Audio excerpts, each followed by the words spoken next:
Hello and welcome to Sound Bites. I'm your host, Holly Whitfield. I'm here with Taylor and Hannah Widdon, owners of JoJo's Espresso. We're here on location at their flagship store. That's what I'm calling it, in Germantown. So if you hear some people enjoying themselves out in the cafe, they're there. We're here. It's all happening. We're going to talk about the last 5 years of coffee shop ownership, how they've grown, what's next on the horizon. But first, I have to give my spiel. Know that Sound Bites is the Daily Memphian's weekly food, drink, and dining podcast. It's a part of our free podcast series. It's not behind the paywall. Imagine that. Hear the newest episodes every week on WYXR radio at 11. And then the extended episodes can be found if you subscribe on Apple Podcasts, Spotify, or wherever you get your podcasts. And you can also search Soundbites Daily Memphian and find it directly on the dailymemphian.com website. If you're listening right now on WYXR, up next you can tune into the sidebar with our Daily Memphian CEO, Eric Barnes. It's an arts and culture podcast. But let's get started with JoJo's Espresso with Taylor and Hannah. Sounds Hi, good. how are y'all doing? Hello. Thanks for having us. Yes, thanks for having us on. So it is a Tuesday. It's like 1:30. Right. This place is like 70% at least, 80% full. Yeah. It's busy. Yeah. What's going on? Is this normal? It's becoming the new norm, I would say. We opened up this new location back in March of this year.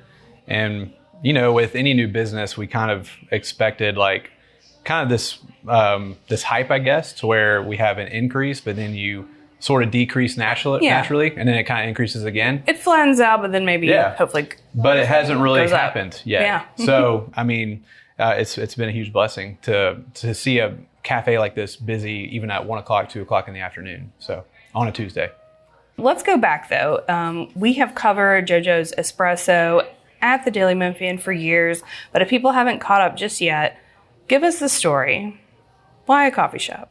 What's happened in the last 5 years? Because it's been a lot. Yeah. You guys have had a huge evolution, and it's inspiring. So yeah, appreciate it. Well, it all goes back to, the full story. So in 2018, yes, that's what we're here for. the full story. So my wife and I, we've been married for almost 14 years, and we got married in 2011. We had our first child in 2016. And then fast forward 2 years later, we found out we were pregnant with our second child. And so, everything at first was good and everything. And, about 4 to 5 months into the pregnancy, we found out that our second child had a heart defect, through an ultrasound, I believe is how we found out. And so that, really hit us hard. It was very devastating and everything. And so that was about August of 2018. And then he came along in November of 2018. So we named him Josiah. And, once he came and everything, he was born on November 7th, 2018. And right away, he was born at Germantown Methodist, just up the road. And right away, he had to be flown to Le Bonheur. For that night, like emergency surgery and everything to fix his lungs, so that way his heart could pump blood properly and everything. And so, this all happened like so quick. The whole pregnancy now felt like it was just like a couple months, and all of a sudden it just happened and everything. And so, 7 weeks later, he actually passed away. And super devastating to us and very, very tragic situation that we were in. It was like, what do we do? It's like we never thought we would be parents to say that we lost a child and everything. We were grateful for the 7 weeks he was here and everything. But now it was like life after that was like, what's next and everything. And like, where was, God going to lead us and everything along this path? We called him JoJo for short. So his name was Josiah. That's very sweet. Yeah. And so, at the time, our first son was 2 years old, and, he was talking everything, just like learning how to talk. And, he can only say JoJo. Like, he couldn't say Josiah yet or anything. Right. So it was really cute. He came up with the nickname, and it kind of caught on we noticed when the doctors would come in the hospital room, like they would call him JoJo. And so it just kind of caught fire. And then after that point, we were thinking like, what can we do to remember him, honor him, and carry on his name? Yes. So where, you know, our oldest son, Mason, that he could still remember him, that we could still like create this legacy for him and him not be forgotten, just in general, not by us, but, you know, we wanted to be able to have his name live on. And then I'll let you carry on with you. Yeah. So this kind of crazy, I don't know if you want to call it a dream or whatever, but like more of a calling, I would say, sort of kind of came up in my heart a year after Josiah passed. This is in 2019, you know, towards the end of the fall, getting into winter and everything. I came to Hannah and I was like, I have this interest to get into coffee. And, you know, over the past few years, even before that, like I was kind of developing more of an interest for coffee shops, coffee drinks and everything. You know, everyone always starts out like drinking like a really sweet coffee drink. And then as years go on, you kind of take out a little more sugar, take out a little more milk, and then you get to like the actual coffee taste. And that's kind of like where I was at in that time. And so when that was happening at the end of 2019, I told her, I was like, I have this kind of wild idea, and I feel like I'm kind of being called to do this, to start a coffee business. And I want your thoughts on it. And like, you can tell me if I'm crazy. You can tell me like, hey, this is a good idea. And we had just got back from a trip, and I had to come home early, I think, for work. And then she was with our son and her mom, and they finished off the trip. But this time where I was just kind of by myself, it gave me time to kind of put this whole vision together. And I was like, when she gets back from this vacation, I'm going to present her. You're going like, to with pitch it? Almost with like a PowerPoint. His PowerPoint presentation. Yeah, almost with Wait, a PowerPoint. was it literally a PowerPoint? No, but it was, so he did come up with these drawings though, like a CAD drawing of everything. Yeah, I was using like a CAD software at my current job. And so just in my free time, I was like, I'm going to kind of draw up this coffee trailer and present it to her when she gets back and see what she thinks. And so long story short, designed it and everything. We came up with the name JoJo's Espresso because we wanted to honor and remember Josiah's name and everything, his nickname, and just have his legacy live on somehow, you know, in doing this. And so she got back. I presented the presentation to her, I guess, and everything. And she immediately was like, yeah, let's do it. Let's go for it. We didn't really have any money to make it happen. We had just sold our house and everything, just kind of hit reset just on our life and everything. So we had just enough money left over to buy Start the a truck. trailer and everything. Yeah. And so what happened was, here we are with very little money, and we're like, okay, we have just enough to get like a car hauler trailer. And I have a friend who is a really good builder, and I present him the plans, the design, and he was like, I'll build it for you. I'm like, great, this is awesome. And so it took him a couple months to build it. In that time, we were getting the whole business together, you know, getting your LLC, getting all the legal stuff done, all the boring stuff. Yeah, the paperwork. All the paperwork. It's a drag. And in that part, I was like, I don't even know if we should be doing this. This is way too much. And so he gave it back to us, pretty much bare bones, that's how we wanted it, because we wanted to design the inside of it. So he gave it back to us, and it sort of looked like how you walk into an attic space at your house. And I was like, this is perfect. Like, this is how we want it. We can put the walls on, put the cabinets up, the floors, the lighting, everything, even the plumbing. And we were just kind of diving in different things that we had no experience of doing. So fast forward that whole year. So at January of 2020, before COVID, was when we like really decided to go full into this thing. March of 2020, we all know what happened then. COVID hits. That's in the middle of our build. It didn't really scare us one bit, because, you know, a lot of restaurants were moving towards like a mobile kind of setup anyway, because that's kind of how everybody was operating. Right. And then in July of 2020, we actually opened JoJo's Espresso for the very first time. Opened up that awning for the first time. It was me and Hannah. Here at Thornwood. Here at Thornwood. There's a clock tower right in the middle of this whole area. And that's where we started. And we had a line that was nonstop for about 4 hours. And her and I were like just going for it. She was taking orders, getting pastries out. I was making coffee. Pregnant. She was pregnant with our third, at the time and everything. And so we were like, wow. Like, once we closed for that first day, we were like, that was pretty awesome. That was great. It was fun, yeah. And we had so much support from our family, our friends, our church family and everything. And then from there on out, like, we just continued with the trailer for about 2 years. Yeah, part-time and everything. So I still work a full-time job. he still had his full-time job. Yeah. So what was my full-time job was I was sort of like a production director, lighting director at our local church called the Life Church and everything. We're still there. We're still involved in everything. This is, our kind of full-time deal now with JoJo's and kind of the way we wanted it to go.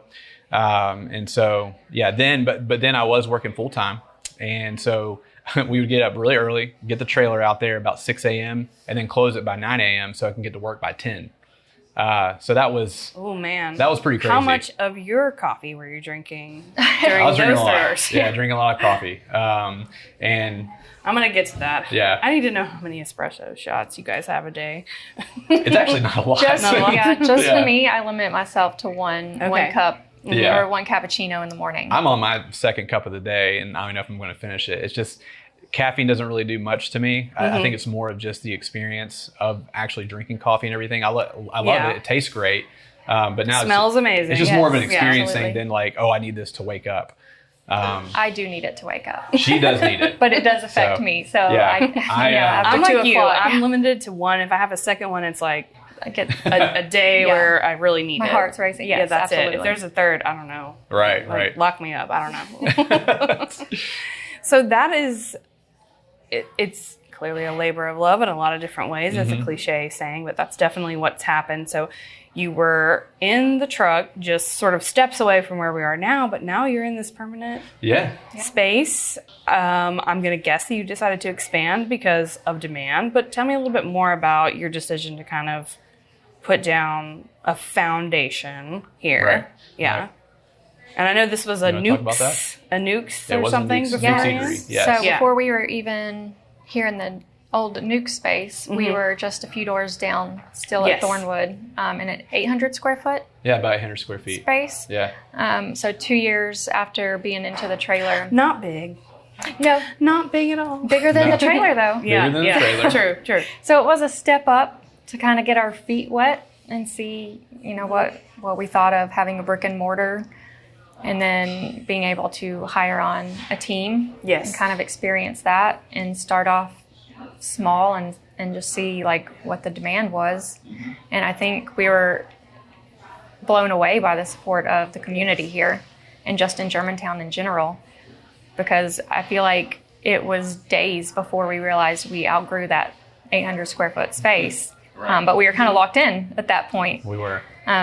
So, give it another 2 years later, we had grown so much, and people were asking, like, when are you going to blow this wall out? Or, when can we have more seats to be able to sit down? And this space had been sitting for 2 or 3 years. I think as soon as we moved in. It was actually vacant before we even moved into the old storefront. And so it was funny because people would come wait in line and then get to the register, and we'd be taking orders a lot. And so I would hear firsthand on like what people were asking, and they're like, when are you going to move into that old Nuke spot? And like then we were like, that's not going to happen. Like we're not going to. That's a huge space. Yeah, where did you even think of that? That's a lot of upkeep and everything. That's a whole kitchen and all that. And we were like, that's not going to happen. I've learned to not never say never. Yeah, never say never. Because other plans do come up, but no, but really, like it was pretty mind blowing. Like in June of last year of 2024, we finally, I guess, a light bulb went off. We're like, okay, well, what if we do think about this? What if we think about a bigger location, still right here at Thornwood, and we expand like what we actually do as a coffee shop and become more of a cafe? Yes. Because at the time, like even in the trailer and the old storefront sort of had the same operation. It's like we had coffee, we had some other specialty drinks, and we had pastries. And the the old storefront, we did the exact same thing. It's just that now we had seats and we had a staff and everything. Still coffee, pastries, and maybe like a couple of little breakfast sandwiches. We had no kitchen. But when we thought of this last year, we were like, what if we kind of meet the demand up here or what people were wanting? Because people wanted a breakfast spot. They wanted like a quicker kind of lunch spot. Yes. And there are some great locations up here for lunch and everything, but it's not like there's no kind of deli or anything. There's just fewer and fewer sort of, I call it a sandwich shop. It could be a deli. It could be a cafe. Yeah. Like there's fewer and fewer. Exactly. Yeah. And so we're like, let's just let's just present this and see if we can take this on, of doing coffee, pastries, and actually having the bakers, who we can talk about in a little bit, but they joined us too in this venture and everything. And then we have this whole commercial kitchen to where we can make breakfast and lunch. And we were meeting about it with friends and everything, and we were like, I don't think there's ever one meeting where we're like talking ourselves out of it, but it was just becoming more apparent to us that it's like, this is what we need to do. Yes. Because there is such a demand, not even just for breakfast and lunch, but just for more seating. We had 17 seats at the old location, and this new location we have. People are looking for that just third north place. of 100.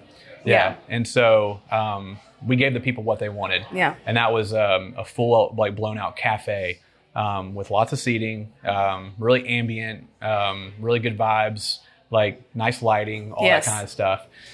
You want to hang out. Yeah. You want to be there, and y'all are okay with that. Yeah. Oh, And yeah. still having great coffee and producing great food. So. Yep. And we were lucky enough so we've had Palmer House Bakery with us since the trailer. Yes. So for all 5 years, and to be able to invite them in to be part of this bigger space too was a dream of ours. Right.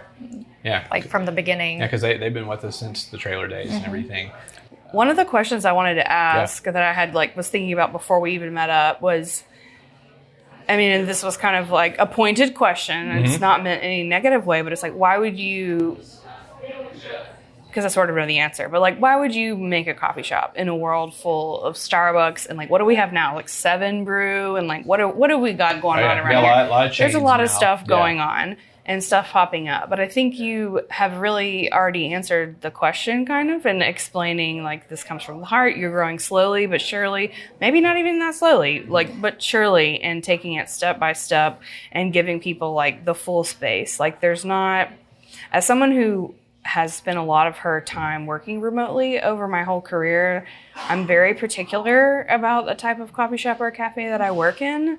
Like, we need to have outlets, we need to have food, because I'm going to be there long enough to need a meal. We need to have, decent coffee. We need the vibes to be good, the people to be good. And also there were several places, Midtown, downtown, that did not want people hanging out once they didn't want them sitting there with a laptop, which is totally fine. It's a different business. Yeah. And so I think I understand, at least from my perspective, I understand why you would make a coffee shop in a world where we've got just chains popping up and more chains, which is weird. Like, Right. Like I thought we were loving local, but we're doing chains. But it's fine. They're all good. Everything's good, and everything serves a different purpose. Sometimes I want to zip through a drive-through, and that's fine. For sure. And other times I want to come and sit down and, be able to relax. Enjoy for yourself. a few hours. Yeah. So One thing that I've had several people tell me that's probably my favorite thing to hear is that they can come in here and feel safe. Like this is their safe place. It makes them happy. And it's just that community that we wanted to build. Yeah. Because we get it. I mean, life happens, things happen that aren't always joyful. But to be able to have a place that you can come to escape and, it's relaxing, ambient, the music's nice. It's just that calming atmosphere, even with chaos going around in your life. I think that's kind of our motive behind it. Yeah. And that's our heart. Right. So yes, there's plenty of options out there for coffee fast, or you can go sit down, but that's just kind of the place that we wanted to create because that's what we needed, for so long. And so to be able to give that to other people, I don't think we could ask for more than that. Oh, absolutely. And you have several local partnerships in addition to the Palmer House Bakery now. Tell me a little bit about those. Where does your coffee come from? Yeah, absolutely. So our primary roaster is Comeback Coffee right here out of Memphis. We've been using them since May of last year. And so at one time they were our secondary roaster, and we had another main roaster from Memphis, but they since moved on and everything. And so when that happened, we were like, Comeback is it. Like they're up and coming with some amazing coffee that they're roasting and everything. And we've been loving everything they've been putting out. So we were wanting to talk to them about becoming our premier roaster. And so, it was a very quick meeting because there was this, They were like, yes. they're like, yes, and we're like, yes too. So it's like, y'all become our roaster and everything. Because one huge thing for us is like, we want to support local with what we're doing. Yeah. So we have Palmer House Bakery, we have Comeback Coffee and everything. And Hive. And then Hive Bagel and Deli. And so, we do all their bagels, their croissants.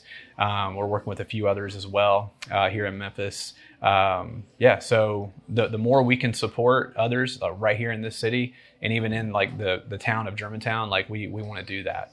And so we've been very pleased with all of our partnerships so far.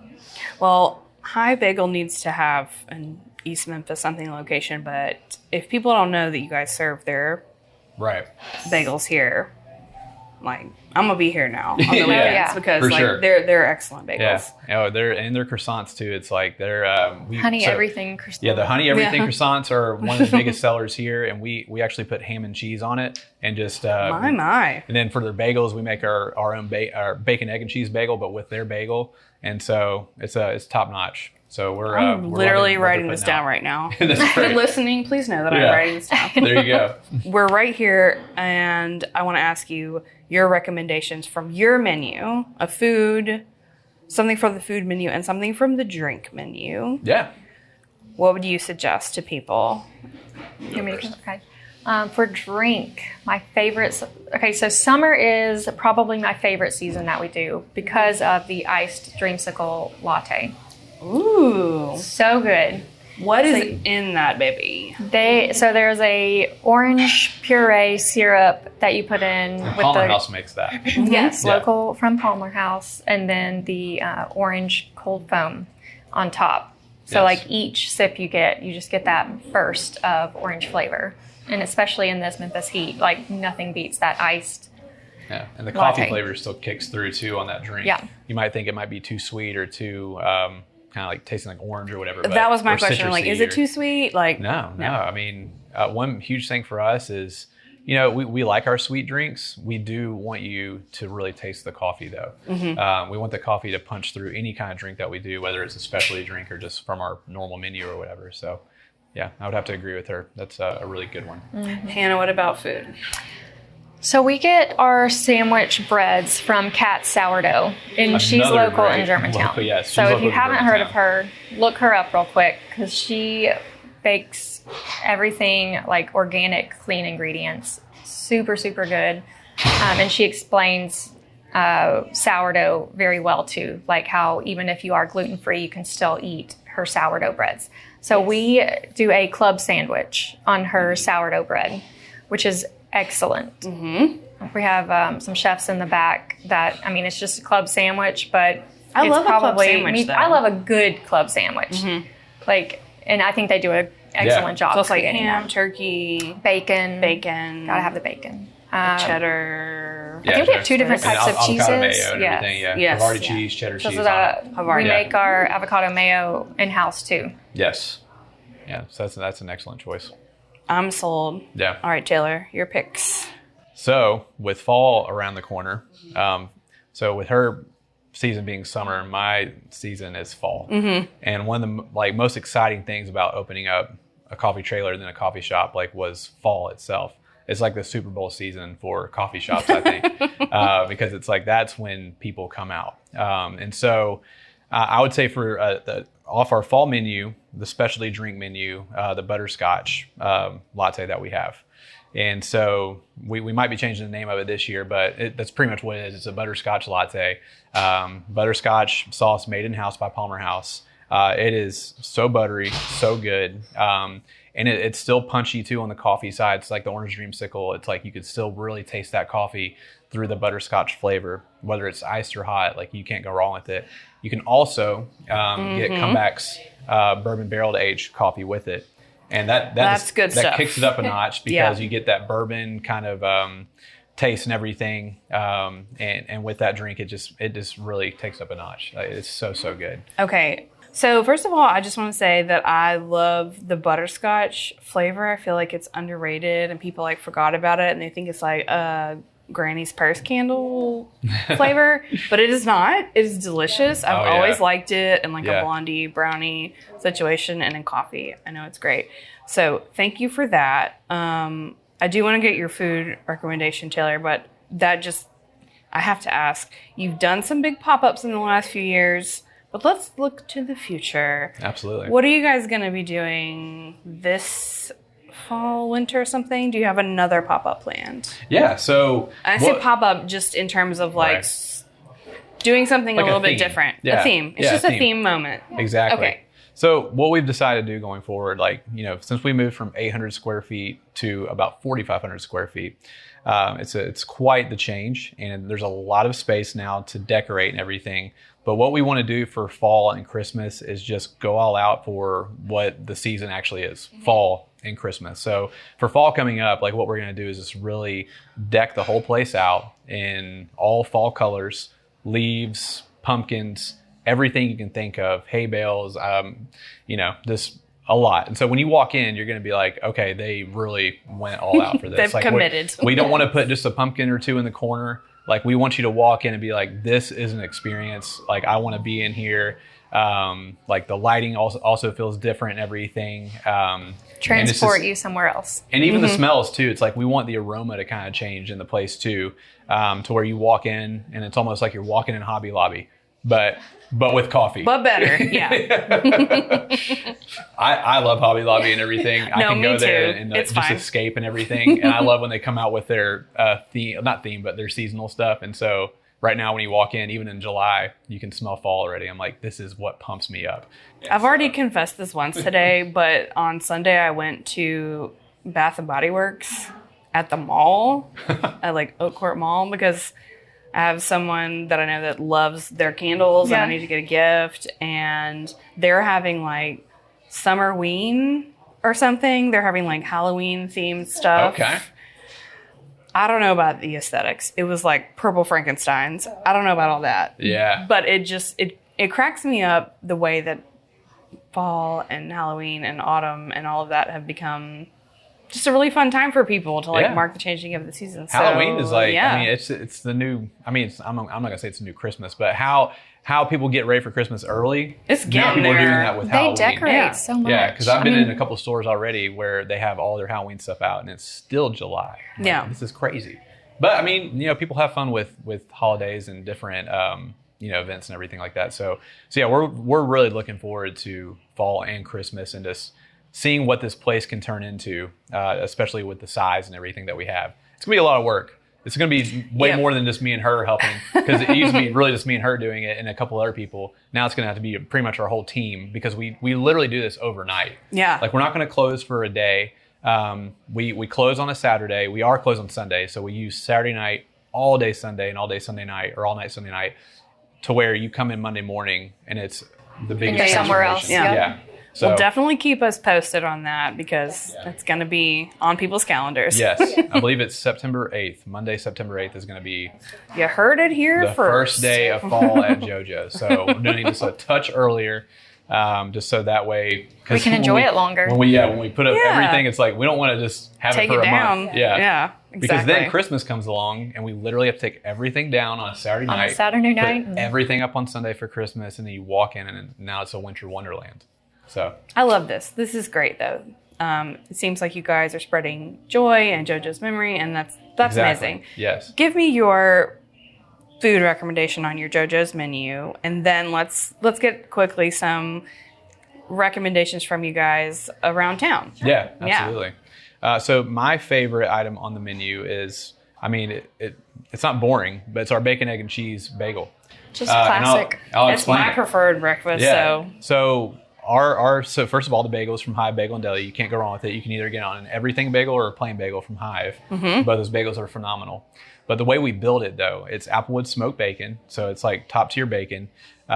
We sort of, but we actually bake our own eggs and everything. And the seasonings that our chefs have come up with, and like they infuse cheese in the egg and everything, and it's this most flavorful. This is very egg. important to me. I'm writing all of this down. Like, I need to have the cheese in the egg. Right. Yeah. Right. So the egg is baked, and then we put cheddar cheese on it, sharp cheddar cheese. But then what sets it off is our house-made garlic aioli. So when we were first opening up and everything, I was like, we want a bacon, egg, and cheese bagel, but we need a sauce on it. We need to elevate it. Like, no one ever has like a sauce on it, and people do a great job with it even without sauce. But I'm like, let's make something and make it a little bit different, a little bit more punchy and everything and flavor. And so that's my favorite item. And if I can just make one plug for the fall, we are changing up a little bit with the bacon, egg, and cheese. It's going to be the bacon jam, egg, and cheese. And trust me, like we made it when we first moved in back in March for like our employees. And it tastes like fall. It tastes like Thanksgiving. So we were like, this is going to taste best in the fall, and people are going to be all over this. Because you think bacon jam, you think fall, you think holidays. What kind of jam? I've whispered it. What kind of jam? I don't know why I whispered it's it. bacon jam. Like made with bacon. Yeah, it's made, like bacon, so onion. yeah, bacon is infused in the jam. So okay. it's like kind of this molasses type texture and everything.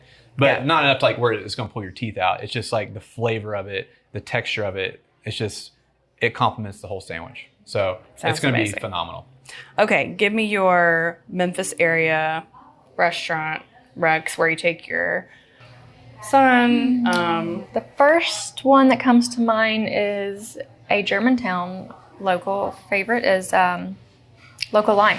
Yes. Have you been there before? I actually love Local Lime and make like, I went there on accident on Super Bowl Sunday last year because I tried to go to like 4 places and they were all closed and Local Lime was open. And I was like, okay, whatever. We're just going to go in this generic place. It's not generic. There's only like 2 locations. It's really good. So fun. It's pricey, but delicious. Yes. Everything is fresh. Just tastes different. Good quality. I love their salsa flights. So you have like 6 to choose from, and you can get all 6, or a flight comes with 3. My favorite is was it Mango Pineapple Caribbean, I think? The taco? No, the salsa flight. Oh, sorry, the salsa, yes. And then the Fresco Bowl with their marinated chicken. Delicious. So good. With the jalapeno ranch. Yes. It's a good spot. It's a great place, for sure. All right, my place? Yeah, you got to come up with something different. I feel like you liked it too, but... I mean, this one's easy for me, but it's hog and hominy. So what do you order there? Every single time I will get their Thunderbird pizza, and it just hits all the time. I mean, just their ingredients that they use. First of all, just the bread of the pizza. And I mean, they have a killer pizza oven, so you can definitely tell that it's like a brick oven style pizza, and all the cheeses and everything. But what sets it off for me is the pepperoni and then the hot honey that they put on it. And I could literally eat that every day. You are not the first person to say that's their favorite dish on the Sound Bites podcast. Oh, that's it's one of my favorites too. Oh yeah. And hog and hominy, like literally, like it's the pizza that they make. I've been to New York. I've had many great pizzas there. I haven't been to Italy yet, so I can't compare it to Italy. But I will say that hog and hominy is my number one favorite pizza place I've ever had. They're great. They do an awesome job. Thank you so much for sharing your whole story. It's a long story and a good story, and I really appreciate it. I hope that it lets people know what you guys have going on here. Not that you it's still busy. People can hear. We are recording JoJo's Espresso in the Thornwood Shopping Center out in Germantown. So if you hear pots and pans and happy people and a little bit of music and espresso machines, that's what you're hearing. If you're listening right now on WYXR, you're listening to a shorter version of this podcast. We talked a bit more, so please go to Apple Podcasts or Spotify and you can hear the extended version, or go to dailymemphian.com and you can hear the extended version there. But I just wanted to thank both of you so much, Taylor and Hannah Widdon, owners of JoJo's Espresso on Sound Bites. Thank you so much. I am Holly Whitfield from the Daily Memphian, and that's it for today.